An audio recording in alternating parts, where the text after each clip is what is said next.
Hello students, कैसे हैं आप सब। तो हमारी चल रही थी यूजीसी नेट की क्लास और हम कर रहे थे पेपर 1 के प्रीवियस ईयर क्वेश्चंस। तो 41 तक मैं करा चुकी हूँ, 3 पार्ट हो चुके हैं, प्लेलिस्ट अवेलेबल है, आप देख सकते हैं। तो who invented the printing process, printing press मैंने कराया था जोहान्स गुटेनबर्ग। आज हम 42 से करने वाले हैं और साथ के साथ ये भी जानकारी लेने वाले हैं कि जो रीडिंग कॉम्प्रहेंशन के क्वेश्चन हैं उनको हम बहुत आसानी से और बहुत समय बचाकर किस तरीके से कर सकते हैं। तो चलिए स्टार्ट करते हैं आज से करना क्वेश्चन नंबर 42 से। तो अभी मैं यहाँ पर आपके लिए मैथ्स और रीजनिंग के क्वेश्चन नहीं लाई हूँ, बाकी मैं मैथ्स और रीजनिंग को उठाकर सारे क्वेश्चंस कर रही हूँ, क्योंकि उसके लिए अलग से एक क्लास लगेगी। अगर उसको इस क्लास में कराएंगे तो एक ही क्वेश्चन को समझने में हमारा 10 to 15 मिनट्स का टाइम लग जाएगा। तो चलिए स्टार्ट करें। Arrange the following themes of sustainable development goals according to their goal number in increasing order. देखिए, सस्टेनेबल डेवलपमेंट गोल की बात की जा रही है, एनवायरमेंट से रिलेटेड क्वेश्चन है, ये आपको पता है, ज्योग्राफी कह सकते हो, एनवायरमेंट कह सकते हो, और साथ ही साथ इस आपको पता होना चाहिए कि जो सस्टेनेबल डेवलपमेंट गोल्स हैं वो कितने हैं, वो हैं 17।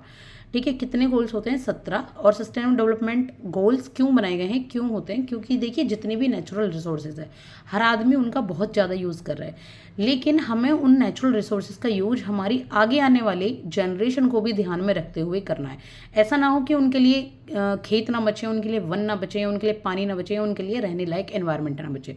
तो हमें सस्टेनेबल एनवायरनमेंट का ध्यान यहाँ रखना है। तो इसको हम कहते हैं सस्टेनेबल डेवलपमेंट की गोल। अपना डेवलपमेंट इस तरीके से करो कि आगे आने वाली जनरेशन को इससे नुकसान ना हो, वो भी सब चीज़ों को यूज़ कर पाए, नेचुरल रिसोर्सेज को।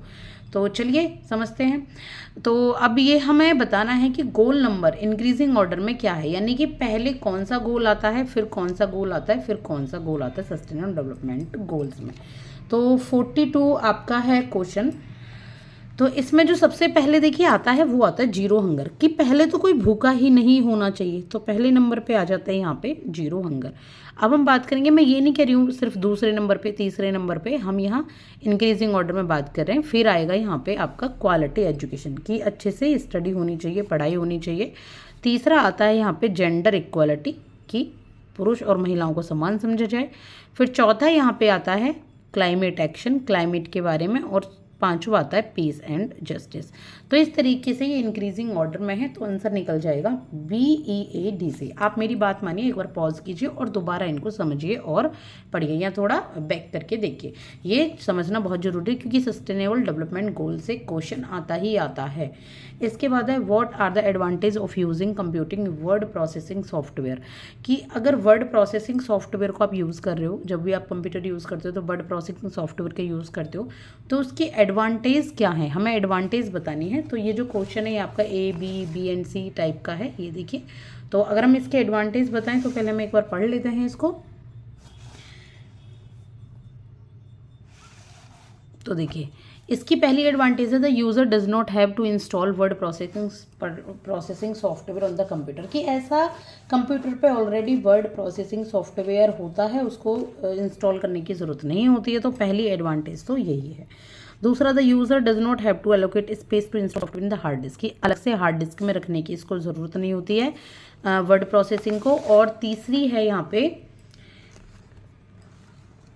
तीसरी है storage space to space the documents is provided by the cloud provide the user can open edit the document from any computer which has internet facility. जिस भी कंप्यूटर में इंटरनेट फैसिलिटी है वहाँ पे एक स्टोरेज स्पेस डॉक्यूमेंट को वहाँ मिल जाता है आप क्लाउड में, वर्ड प्रोसेसिंग अगर आप यूज़ करते हैं।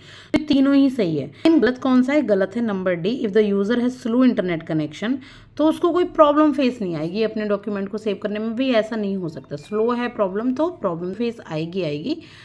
तो यहाँ पे D is the right answer, A, B and C। बाकी यहाँ पे ये नहीं है, आपका डी ऑप्शन नहीं है इसमें। इसके बाद है क्वेश्चन नंबर 45। क्या है ये? Which of the following correctly represent characteristics of teaching. Characteristic of teaching कौन से हैं इसमें, हमें ये बताने हैं। तो जो करेक्टरिस्टिक्स ऑफ टीचिंग है वो है to provide guidance and training to students, students को ट्रेनिंग और गाइडेंस प्रोवाइड करना, बिल्कुल।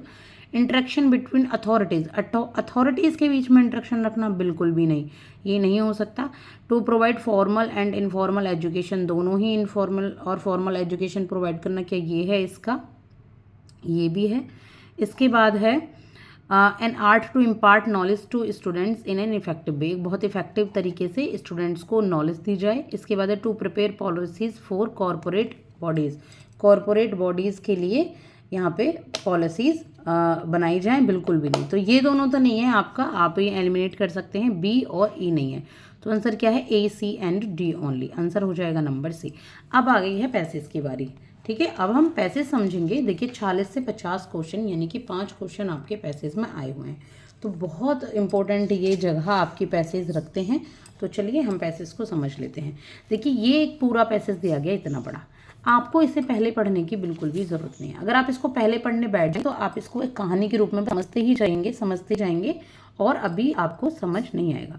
आपको क्या करना है, आपको पहले इसके क्वेश्चन पढ़ने हैं, पहले क्वेश्चन समझने के क्वेश्चन क्या कह रहा है। पहला ये है 46, in which combination of sports has Jharkhand gained national and international recognition. कौन से स्पोर्ट्स में झारखंड को नेशनल और इंटरनेशनल रिकॉग्निशन मिली है। यहाँ स्पोर्ट्स के कॉम्बिनेशन की बात करें, यानी कि कोई से तो 3 स्पोर्ट्स हैं जिसमें झारखंड को यहाँ पे नेशनल इंटरनेशनल रिकॉग्निशन मिली है। तो देख कुछ क्वेश्चन तो कभी जनरल नॉलेज से भी हो जाते हैं, आपको ऐसे पता हो लेकिन नहीं पता। तो चलिए यहाँ अब गेम्स देख लेते हैं, कहीं नहीं तो वो गेम्स लिख रहे होंगे, तो पहले हम गेम समझते हैं।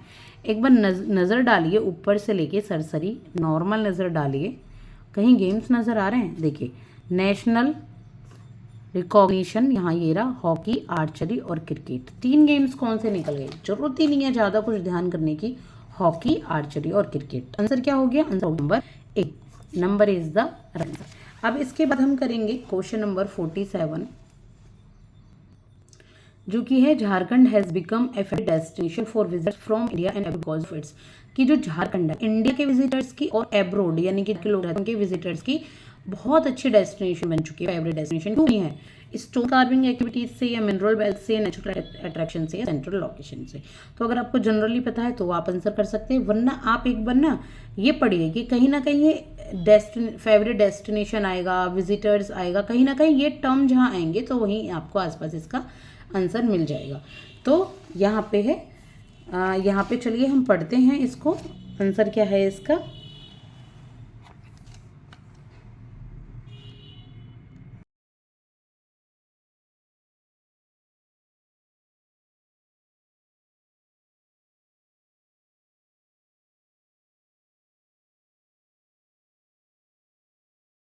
तो ये देखिए फेवरेट डेस्टिनेशन जो लिखा हुआ है, ये लिखा हुआ favourite destination for visitor from all over the country and abroad.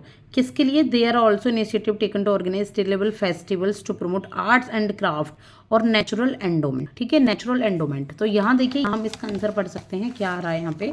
तो ये नेचुरल अट्रैक्शन के लिए ये यहाँ पे फेमस है, नेचुरल अट्रैक्शन के लिए। इसके बाद ये नेचुरल अट्रैक्शन के लिए। इसके बाद है 40, which of the following activities not included with state government initiative for environment. इनमें से कौन सी एक्टिविटी स्टेट गवर्नमेंट ने नहीं की है, ठीक है, झारखंड को एनरिच करने के लिए। तो कौन सी नहीं की है, bamboo and would craft, tribal painting और स्टोन कार्विंग या रॉक पेंटिंग। तो कौन सी नहीं की है, ये नहीं की है आपकी यहाँ पे रॉक पेंटिंग। किसके बारे में, रॉक पेंटिंग। आप ये पूरा पॉज करके पढ़ सकते हैं। यहाँ रॉक पेंटिंग के बारे में कहीं पर भी बात नहीं की गई है कि स्टेट गवर्नमेंट ने यहाँ पे कुछ यहाँ पे इस तरीके से कुछ किया है। तो अगर आप इसको एक बार रीड करेंगे तो आप इसका आंसर बहुत ही आसानी से मिल जाएगा। इसके बाद करेंगे हम question number 49, that is which city was once considered as education hub of education. तो हब ऑफ एजुकेशन किसको कहा गया है, यहाँ पे इसको कहा गया रांची को। आंसर आपको बहुत इजीली मिल जाएगा। आप एक बार देखेंगे यहाँ लिखा हुआ है Ranchi, fields of Ranchi considered hub of quality education. तो रांची यहाँ बहुत आराम से आपको मिल गया। तो एक बार अगर आप क्वेश्चन करेंगे ना तब आपको आंसर बहुत ही आराम से मिल जाएंगे। अब बात करेंगे question, the organisation of archaeological workshop has help to create awareness about. Awareness जो मिली है, जागरूकता आर्कियोलॉजिकल वर्कशॉप ऑर्गेनाइजेशन से, वो किसको मिली है, आर्ट्स एंड क्राफ्ट को, बुल्ट हेरिटेज को, बैंड क्राफ्ट को, या गेम्स एंड स्पोर्ट को। तो ये मिली है बुल्ट हेरिटेज को। तो यहाँ पर भी आप एक बार देख लिए कहीं आर्कियोलॉजिकल वर्कशॉप लिखा हुआ है। जब आप एक बार क्वेश्चन पढ़ेंगे ना तो आपको यहाँ बहुत आराम से मिल जाएगा। Archaeological workshop have been particularly helpful. Initiative लिए गए हैं स्टेट लेवल के द्वारा अवेयरनेस के लिए और हेरिटेज को बुल्ट करने के लिए यहाँ पे ये रहा बुल्ट हेरिटेज के लिए।